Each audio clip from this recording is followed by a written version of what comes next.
there, deep divers. Ready to dive into something pretty intense today. Always. What have you got for us? Well, we're going to take a deep dive into a memo straight from President Biden's desk. Oh, wow. Yeah, it's all about how the U.S. government plans to approach artificial intelligence. AI. Big topic these days. It is. And this is specifically focused on national security. Okay, so the serious stuff. You might think government memo sounds super dry, right? Yeah, I can imagine. But trust me, this thing is wild. It reads like a sci-fi thriller, outlining how AI could change everything. Well, now I'm definitely intrigued. Good, because it gets pretty deep. Well, you're not wrong about the sense of urgency in this memo. It basically says the U.S. needs to be a global leader in AI. Or risks some very serious consequences. Like what? We talking falling behind militarily? That's part of it, but it goes deeper, potentially losing global influence, even jeopardizing democratic values. Okay, that's a pretty stark warning right off the bat. It is. The stakes are high. I mean, we've had computers for decades. What makes AI so different? Why is it such a big deal now? Think of it this way. AI is not just another tech upgrade. Okay. The memo compares it to historical game changers like the invention of submarines. Wow. Or even nuclear weapons. Those are some serious comparisons. What makes AI unique is its potential for autonomous action. So it can act on its own. And the sheer speed at which it's developing, it's not just about processing information faster, it's about systems that can learn, adapt, and potentially make decisions with minimal human input. So this isn't just about having smarter computers. It's like a whole new way of thinking about power and control. Exactly. And the memo acknowledges that a huge chunk of this AI revolution is happening outside of government control. Meaning? Private companies are driving a lot of the innovation. Right, so Google, Facebook, all those. Which puts pressure on the government to adapt quickly and find ways to work with the private sector. Makes sense. Yeah. So how does the memo propose the U.S. stay ahead in this AI race? It outlines 3 core objectives. Okay, let's hear them. The first is to lead in developing safe, secure, and trustworthy AI. So good AI, not the Terminator kind. Think of it as building AI that's reliable, unbiased, Right. and doesn't pose a threat to humanity. Okay, so making sure the AI we develop is actually a force for good, not something that could backfire on us. Got it. Right. What about objective number 2? The second objective focuses on harnessing AI for national security purposes, Okay. but doing so responsibly with strong safeguards in place. So finding ways to use AI's power to enhance our security without creating new risks or violating our values. You got it. Things like using AI to analyze intelligence data or predict potential threats, Yeah. but making sure humans are still in control and making the final decisions. Precisely. The memo really emphasizes the need for human oversight and ethical considerations in AI development. Makes sense. So what's the third and final objective? The third objective is about shaping international norms and cooperation around responsible AI use. Okay. It recognizes that AI is a global issue. Right, not just a U.S. problem. That can't be tackled by any one nation alone. It calls for working with other countries to establish guidelines, standards, Right. maybe even treaties to ensure that AI is developed and used ethically for the benefit of all. So it's about making sure AI doesn't become a source of conflict or instability in the world, but rather a tool for cooperation and progress. You got it. All right, so the memo lays out these ambitious objectives, but how does it propose actually achieving them? Where do we even start? Well, it starts by addressing the need for talent. Okay. It talks about making the U.S. a magnet for the world's best AI researchers and engineers. So we're talking about brain drain from other countries. Not necessarily. It even suggests streamlined visa processes to attract top talent from overseas. So it's acknowledging that we're in a global competition for the best minds in AI. Absolutely. And it goes beyond just attracting people. What else? The memo also highlights the need for significant investment. Of course, money always comes up. In computing power and infrastructure, it calls for building specialized facilities capable of handling the massive data processing and computational demands of next-generation AI research. So like we're talking building the equivalent of NASA for the AI age. That's a good analogy. Massive research centers, supercomputers, dedicated to pushing the boundaries of AI. They're essentially saying that if we want to lead in AI, we need to make the necessary investments in both people and infrastructure. And you know what's really interesting? What's that? The memo specifically calls out large language models as a key area of focus. Large language model. I've heard that term thrown around. What exactly are they and why are they so important? Think of large language models as a type of AI that's been trained on vast amounts of text data. So like fed all the books in the Library of Congress. Even more than that. This allows them to understand and generate human-like language with a level of fluency and sophistication we haven't seen before. So they're the technology behind things like ChatGPT. But have the potential to go far beyond that. Okay, so ChatGPT is like the tip of the iceberg, but these large language models are capable of much more. Exactly. And the memo suggests that these models are a potential game changer for national security. In what way? They could revolutionize how we analyze intelligence data, conduct diplomacy, and even how we engage in cyber warfare. So they could help us make sense of vast amounts of information, craft persuasive messages, and potentially even outmaneuver our adversaries in the digital realm. That's the idea. But of course, with any powerful technology, there are risks involved. Absolutely. We've talked about all these potential benefits of AI for national security, but what about the potential downsides? What about the risks? That's a crucial question, and thankfully the memo doesn't shy away from addressing them. Okay, good. One of the biggest concerns it highlights is the potential for misuse of AI. Right. Particularly when it comes to things like cyber attacks or even the development of bioweapons. Wow, that's a chilling thought.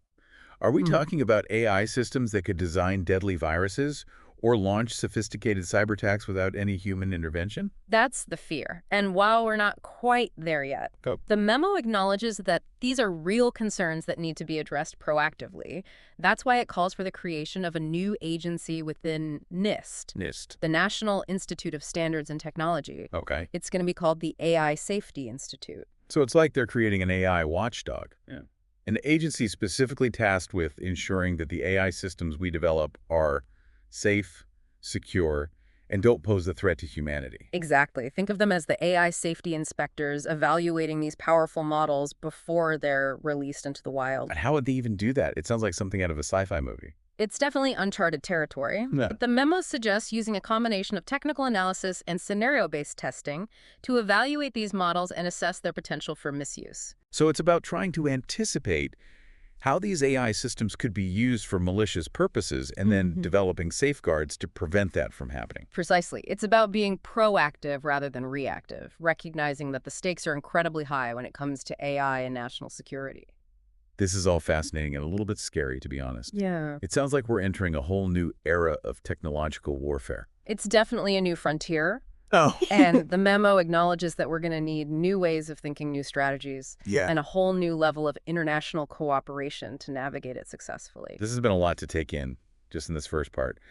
We've talked about the urgent need for the U.S. to lead in AI. Right. The memo's 3 core objectives. Safe, secure, trustworthy AI, harnessing it for national security but responsibly, and then shaping global norms around its use. Exactly. We talked about the focus on attracting top talent and building robust infrastructure. Right. The crazy potential of large language models. Those are fascinating. And the very real risks associated with AI misuse. We've only just scratched the surface. I bet. There's so much more to unpack in this memo. From the specific ways AI could be used in national security operations to the ethical considerations that need to guide its development. So much more to discuss. Join us in part 2, where we'll delve deeper into the practical applications of AI in national security. And explore the challenges and opportunities that lie ahead.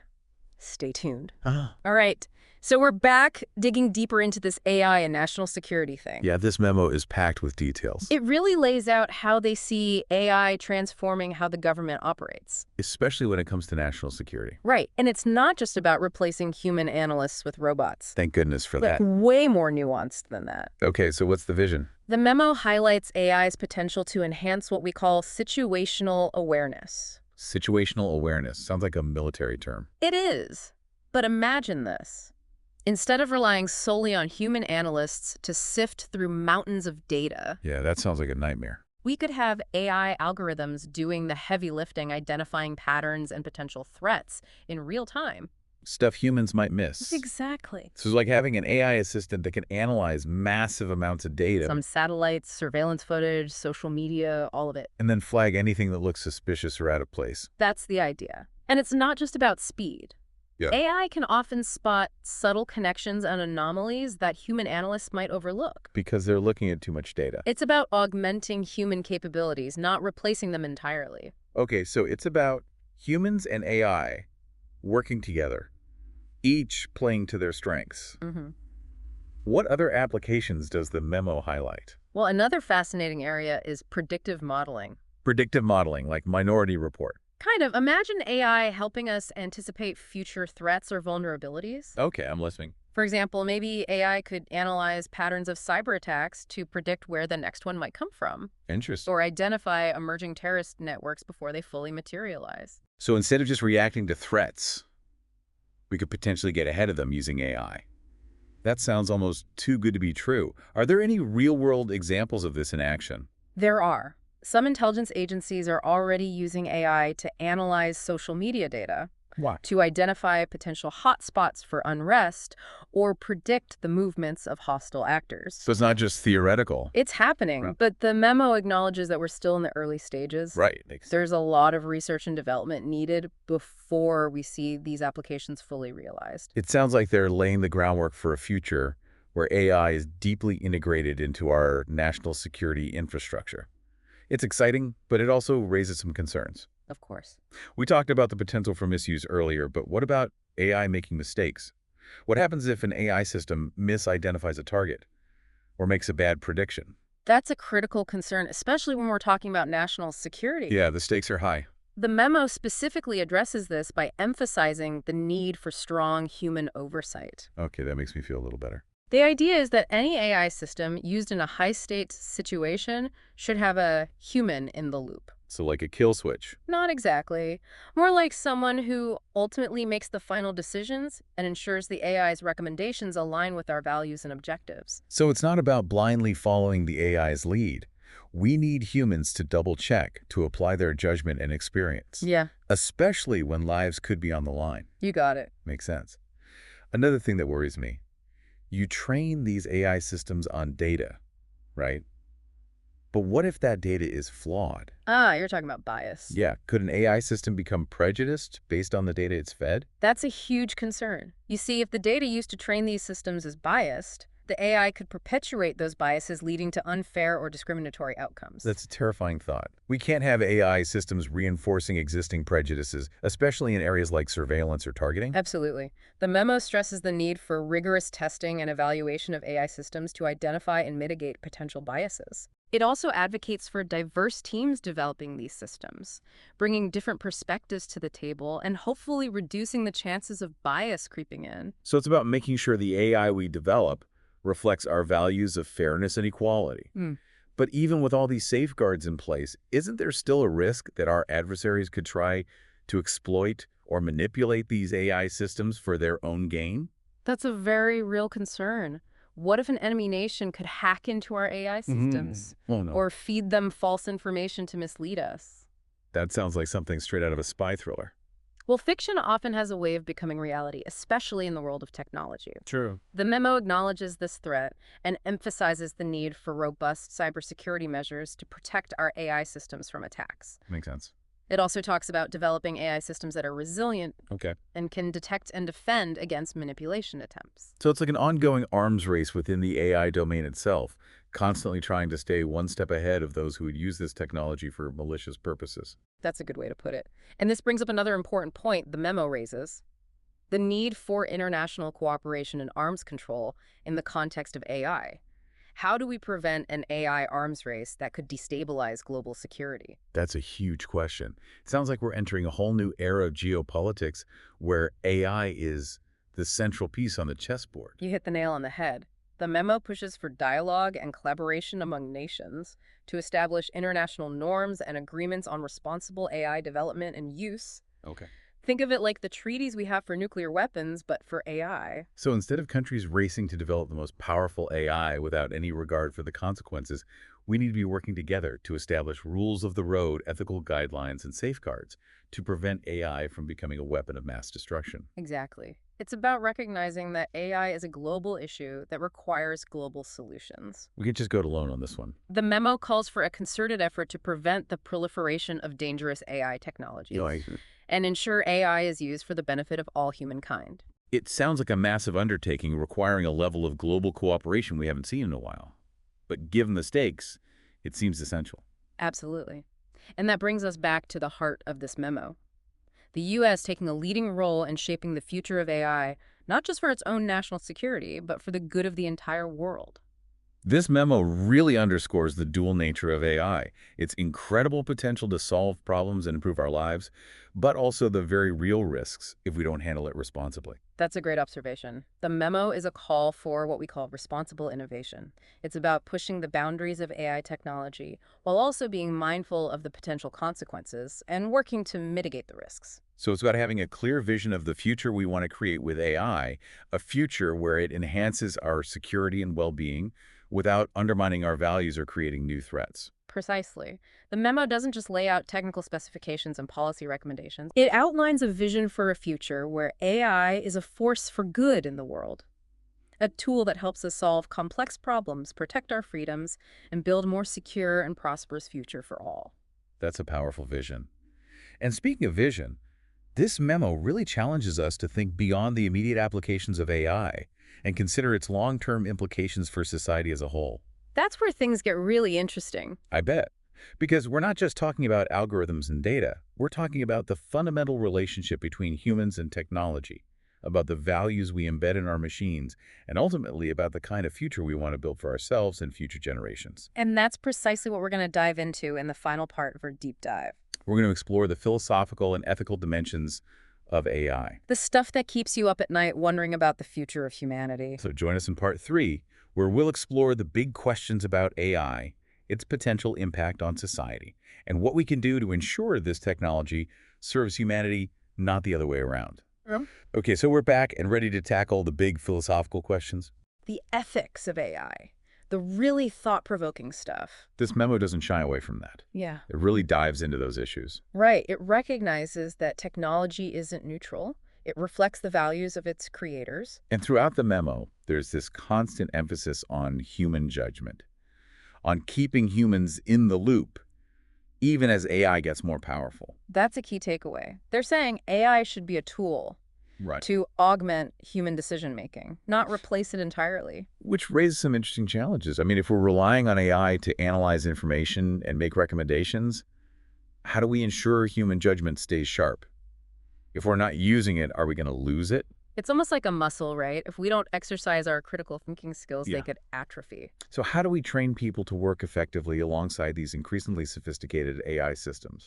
The memo talks about a massive overhaul of government training. Oh, wow. And it's not just about teaching people how to use the AI tools. It's about developing a critical mindset. Like how? Can you trust the AI's output? What are the potential biases? When do you need to step in and override the system? So it's about cultivating a culture of responsible AI use, where humans are still the ultimate decision makers. But how do we ensure those decisions are actually good ones? Especially when we're talking about national security, where the consequences of a bad call can be devastating. That's where transparency and accountability become crucial. The memo calls for AI systems to be explainable. Explainable. You should be able to understand how the AI reached its conclusions, what data it used, and identify potential weaknesses in its reasoning. Okay, so no more black box AI, but explainability is only one part of it. What about when things go wrong? If an AI system makes a mistake that leads to harm, who's responsible? That's the question that keeps a lot of ethicists up at night. The memo doesn't have all the answers, but it recognizes the need for clear lines of accountability. Right. If we're going to integrate AI into critical national security systems, we need ways to audit these systems, to investigate failures, and to hold people responsible for any harm caused. Exactly.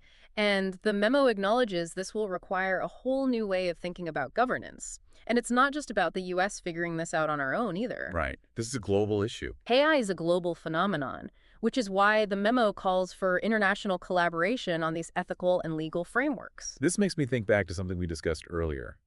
The memo talked about preventing AI from being used to undermine human rights. Yeah. But what does that actually look like in practice? That's the million-dollar question, and it's one we all need to be grappling with. The memo highlights some specific concerns. Like what? For example, AI-powered surveillance systems could be used to suppress dissent or target specific groups unfairly. We need to be vigilant about how these technologies are deployed and make sure they're not used to erode our fundamental freedoms. It's not just about preventing some hypothetical robot uprising. It's about the very real ways AI could be used to erode democracy and human rights, if we're not careful. You got it. This memo is a wake-up call. It's telling us that the future of AI is not predetermined. It's not set in stone. It's being shaped right now by the choices we make, the policies we implement, and the conversations we have. That's a powerful thought. This deep dive has been both fascinating and a little bit unsettling. AI has this incredible potential to solve problems and make our lives better, but it also has the potential to amplify our existing biases and create entirely new threats if we're not careful. We need to be both excited about the possibilities and realistic about the challenges. Absolutely. This memo is a call to action, a call for all of us to engage in this conversation and to work towards a future where AI is a force for good in the world. And I think that's a great place to wrap up our deep dive. Thanks for joining us on this deep dive into AI and national security. This is a conversation that's just beginning, and we hope we've given you some food for thought as we navigate this uncharted territory together.